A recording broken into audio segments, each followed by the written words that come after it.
Halo guys, jumpa lagi sama gua Lucky Scan di spoiler PTTH terupdate. Sebelum mulai videonya, Mimin tidak bosan-bosannya mengingatkan kepada kalian yang baru bergabung untuk subscribe channel ini, karena subscribe itu gratis ya guys, tidak bayar sama sekali. Dan jangan lupa juga like video ini, anggap saja uang parkir ya guys. Oke, sebelum mulai videonya, kalian tonton dulu intronya.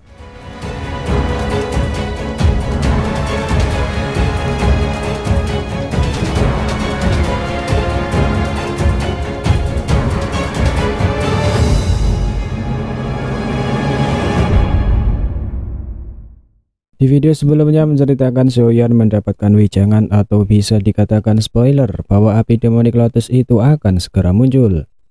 Di saat yang bersamaan dua bulan muncul di langit, fenomena ini sama persis dengan apa yang tertera di peta kuno, dan juga kemunculan api Demonic Lotus akan menyebabkan kerusuhan di mana-mana.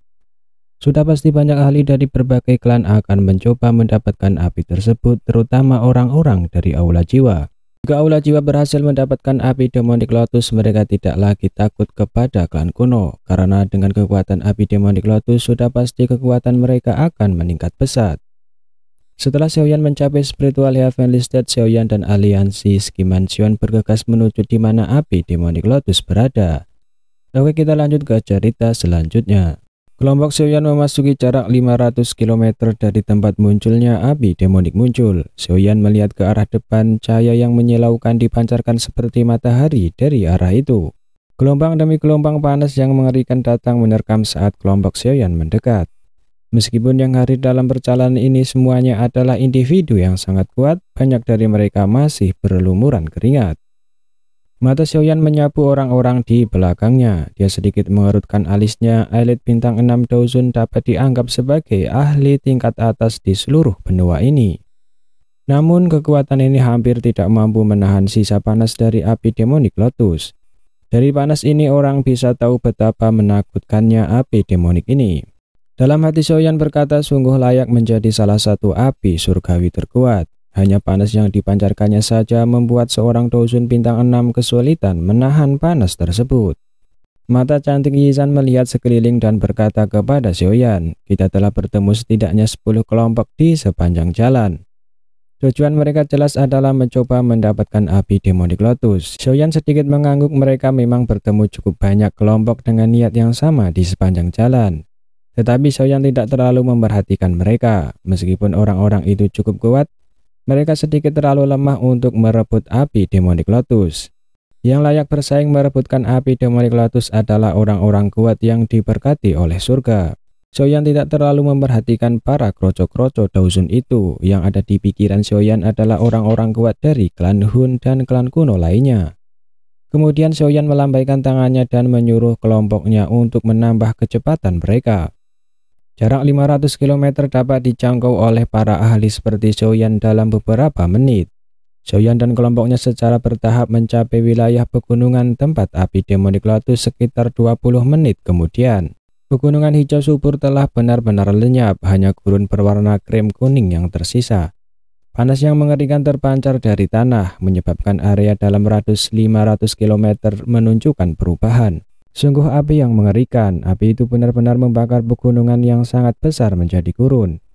Ucap Yao Chen, akan tetapi wajahnya sangatlah santuy.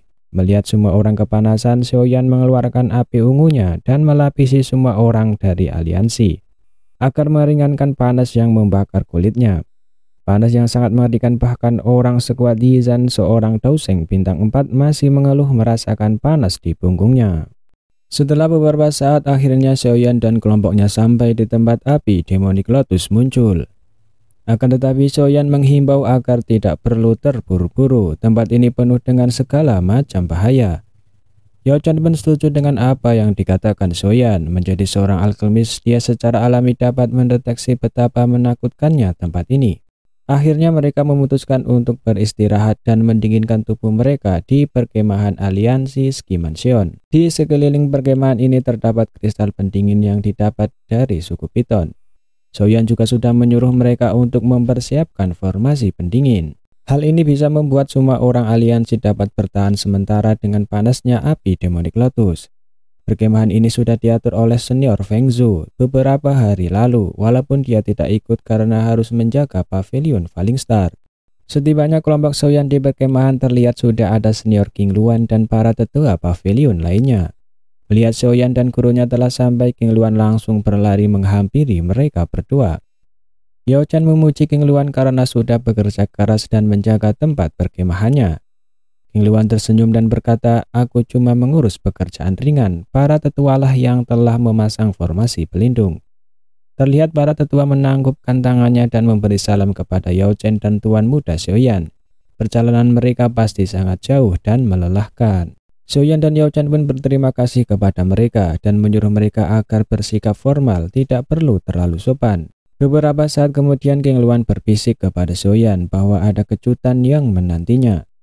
Tiba-tiba ada suara lembut yang memanggil dirinya, suara seperti lonceng yang jelas terdengar di telinga Xiaoyan. Seolah-olah itu menyadari pikiran Xiaoyan bahwa suara ini adalah Sun Er. Sukacita segera melonjak di wajah Xiaoyan saat suara indah yang akrab ini terdengar. Xiaoyan melihat ke arah suara itu berasal, wajahnya dipenuhi dengan kegembiraan. Sosok indah perlahan muncul dari balik tirai. Sosok itu mengenakan pakaian biru yang elegan dan tampil secantik bunga. Wajah cantiknya menunjukkan senyum lembut, rambut hitamnya lurus itu jatuh seperti air terjun sebelum menyebar di pinggangnya yang halus. Angin sepoi-sepoi bertiup menyebabkan rambutnya terurai, sikapnya tampak seperti peri yang turun dari dunia. Siapa lagi yang bisa memiliki sikap yang sangat elegan itu selain Sun Er yang sudah lama tidak ditemui oleh Xiaoyan. Akan tetapi di saat Xiaoyan ingin menghampiri Sun Er dan memeluknya, tiba-tiba saja senior Gu Qing menghentikannya. Dia berdiri tepat di antara Xiaoyan dan Sun Er. Senior Gu Qing adalah seorang jenius dalam klan Gu, yang bakat dan garis keturunannya hampir tidak kalah dengan Sun Er. Senyuman hangat selalu dipertahankan di wajahnya. Senyuman itu memberi seseorang perasaan bersahabat, tetapi hanya orang dengan penglihatan yang kuat yang bisa merasakan ketajaman yang tersembunyi di balik senyuman itu. Melihat senior Gu Qing yang tiba-tiba muncul, Xiaoyan pun langsung menyapanya. Senior Gu Qing langsung menghampiri Xiaoyan, wajahnya begitu dekat dengan Xiaoyan. Dia berkata, "Apa kau tahu bagaimana Sun Er menghabiskan 3 tahun terakhir ini?" Sun Er mewarisi darah klan Gu, dan dia tidak bisa meninggalkan klan Gu sebelum menjadi Doseng. Terlebih lagi karena insiden dengan klan Hun, dia dilarang pergi. Sun Er memaksa jauh-jauh ke sini demi kejutan ini. Sun Er sudah berkultivasi siang dan malam di pengasingan selama 3 tahun hanya demi bisa segera bertemu denganmu. Mendengar apa yang dikatakan senior Gu Qing, Sun Er pun menjadi sangat malu. Melihat Sun Er yang malu-malu begitu membuat senior Gu Qing tersenyum. Kemudian Sun Er pun perlahan menyatakan bahwa dirinya berlatih begitu keras karena Xiaoyan juga melakukan hal yang sama. Agar dirinya pantas bersanding dengan Xiaoyan, dan dapat melindungi orang-orang yang berharga baginya. Setelah mengatakan itu Sun Er langsung menghampiri Xiaoyan. Dia berkata, "Kakak Xiaoyan, aku sangat merindukanmu." Sun Er melihat ke sisi wajah Xiaoyan dan mengerutkan bibirnya. Sebuah pesona samar muncul di wajahnya yang elegan dan cantik. Gumamannya diam-diam dikirim ke telinga Xiaoyan, "Sun Er akan bebas di masa depan. Aku akan terus menemanimu." Xiaoyan terkejut mendengar kata-katanya. Dia segera tersenyum dan mengangguk.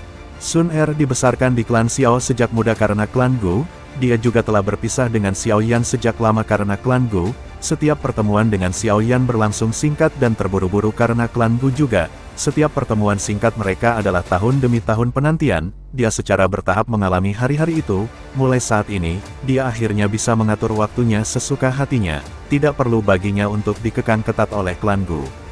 Rindu yang mendalam pun terobati di hati Xiaoyan saat dia melihat gadis yang sangat cantik di depannya itu. Di saat Xiaoyan dan Sun Er sedang bermesraan, tiba-tiba saja ada suara yang terdengar di belakang mereka.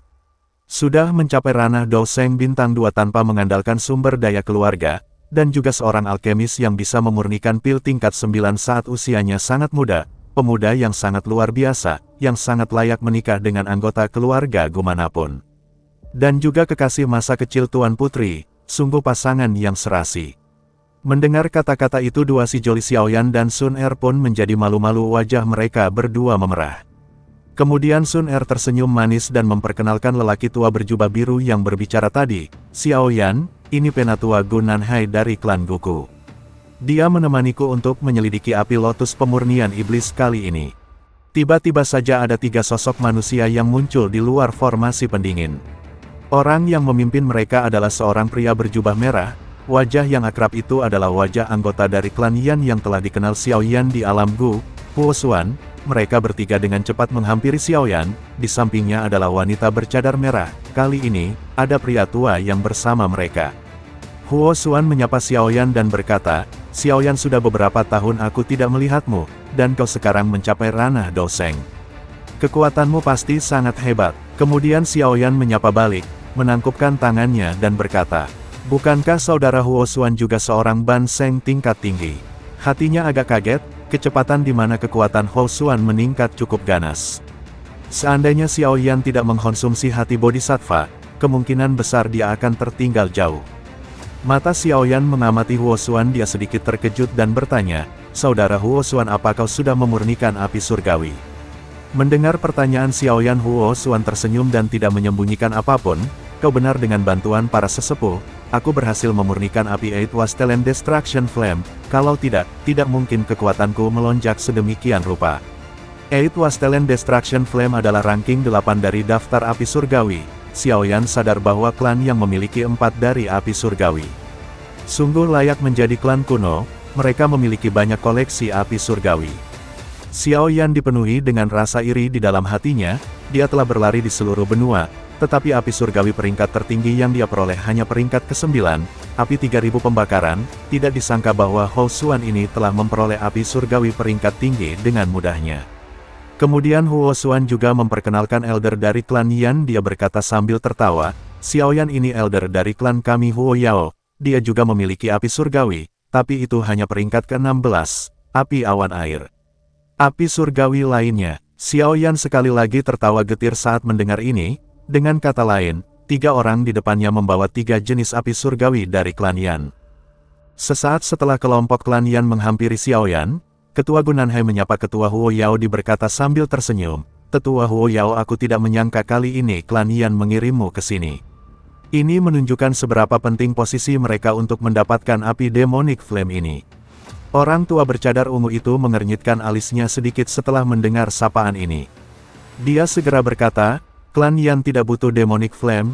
Tujuan kita adalah memastikan Demonic Flame tidak jatuh ke pihak manapun. Kita tidak ingin api itu jatuh ke tangan klan Gu dan klan Hun." Meskipun kata-kata Penatua Huo Yao ini tampak tenang, Xiaoyan sedikit merasakan rasa tidak suka di dalam kata-katanya. Mendengar apa yang dikatakan Penatua Huo Yao, Senior Gu King juga membalas perkataannya, "Kami klan Gu juga tidak tertarik dengan Demonic Flame. Kami di sini hanya karena tidak ingin klan Hun mendapatkannya." Gu Nanhai tersenyum pahit dan menggelengkan kepalanya setelah mendengar kata-kata dari Penatua Huo Yao. Dia berkata, "Penatua Huo Yao, jangan bilang bahwa kau benar-benar berpikir bahwa hilangnya klan Ling disebabkan oleh klan Goku. Tidak mungkin untuk menyelidiki masalah ini. Namun, klan Gu dan klan Hun adalah tersangka terbesar. Penting untuk tetap berhati-hati. Klan Yan kami tidak ingin berbagi nasib yang sama dengan klan Ling." Huo Yao terdiam sesaat sebelum perlahan membuka mulutnya dan menjawab. Dia berbalik setelah mengucapkan kata-kata itu. Gu Nanhai hanya bisa terdiam dalam hatinya berkata, "Seseorang pasti meninggalkan bukti yang kuat merujuk pada klan Gu, dan sekarang itu agak sulit dijelaskan." Tampaknya hilangnya klan Ling telah menyebabkan perselisihan hebat antara klan kuno. Xiaoyan berpikir di dalam hatinya saat menyaksikan pertengkaran ini. Jika ada pihak yang merupakan tersangka antara klan Gu dan klan Hun, Xiaoyan secara alami akan berpikir bahwa tersangkanya adalah klan Hun. Klan Ling benar-benar lenyap tanpa ada yang menyadarinya. Tidak ada yang bisa mendeteksi petunjuk sekecil apapun. Bahkan banyak ahli puncak dari klan Gu tidak dapat menemukan apapun sebelumnya. Hal ini pasti menyebabkan mereka merasa curiga. Bagaimanapun, satu-satunya yang bisa menghancurkan seluruh klan Ling adalah klan Gu dan klan Hun. Yao Chen yang ada di samping Xiaoyan pun berkata, "Masalah ini sudah pasti tersangkanya adalah klan Hun. Mereka bertujuan untuk membuat sebagian besar klan kuno saling berselisih. Rencana kekanak-kanakan seperti ini tidak akan bisa disembunyikan dariku." Beberapa saat setelah ketegangan antara dua klan terjadi, akhirnya mereka mengesampingkan topik ini. Tetua Huo Yao bergegas pergi, matanya menyapu sekelilingnya sebelum dia berkata, "Klan Lei, klan Yao, dan klan Si pasti tidak akan melewatkan api Demonic Lotus ini. Mungkin mereka akan segera datang ke sini." Waktu pun berlalu sekitar 3 jam, tiba-tiba saja Tiga sosok muncul dari fluktuasi, dalam sekejap, mereka muncul di depan semua orang. Mata Xiaoyan menjadi fokus saat dia mencium aroma obat yang unik. Tiga individu tak dikenal muncul.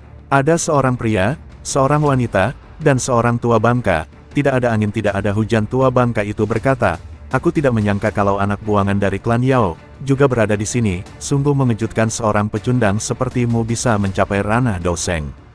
Sudah jelas kata-kata itu ditunjukkan untuk Yao Chen. Pemuda itu bernama Yao Tian, dia adalah orang paling menonjol di antara generasi muda klan Yao. Kekuatan spiritualnya telah mencapai Heavenly State tingkat lanjut, dan kultivasinya berada di tingkat Doseng. Wanita itu adalah adik perempuannya, Yao Ling. Kekuatannya mungkin hanya Banseng awal, tetapi kekuatan spiritualnya luar biasa. Dia disebut orang dengan kemungkinan tertinggi untuk melatih jiwanya ke Heavenly State yang sempurna dalam klan Yao. Dan orang tua itu adalah Yu Wangui. Dia mengatur kedisiplinan dan hukuman dalam klan Yao dan memiliki otoritas yang besar. Kata-katanya dapat menentukan hidup dan mati seorang anggota klan Yao. Melihat mereka bertiga datang terlihat Yao Chen merasakan kekesalan yang sangat besar. Dia berkata, "Yao Wangui bau tanah, kau ternyata masih hidup ya." Oke guys, mungkin seperti itu dulu video dari Mimin ya guys. Nantikan video selanjutnya. Dan jangan lupa like video ini, agar Mimin tambah semangat ya guys. Terima kasih, dan sampai jumpa.